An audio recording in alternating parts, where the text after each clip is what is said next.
Premier review de resto de l'année 2025, c'est dans un restaurant spécialisé en cuisine italienne et française, le Graffiti à Québec sur la rue Cartier. Donc on a commencé avec les cocktails signature de la place. La présentation était super belle avec la petite mousse sur le dessus. Premier service, tout en légèreté, tout en fraîcheur. J'ai adoré la rémoulade de céleri rave, très originale.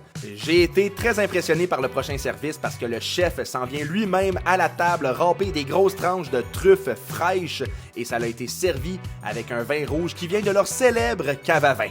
Puis là, je le sais qu'il y a une guerre des carpaccio de bœuf à Québec avec le Tonino, le J-Jacques, le Vabéné. Mais attention parce que le Graffiti joue du coude, même ma mère a trippé. On enchaîne avec trio de saumon. Il y avait du saumon fumé, il y avait du gravlax, il y avait un tartare de saumon et c'était servi avec un chutney de mangue et un vin blanc.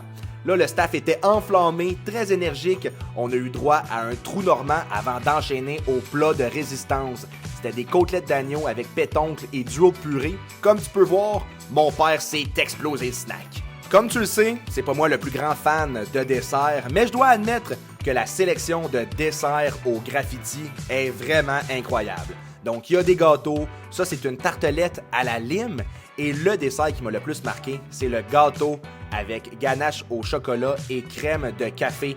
C'était vraiment décadent, mais j'ai juste pris une bouchée parce que c'était dans les cordes à mon père. C'est lui qui a clairé l'assiette.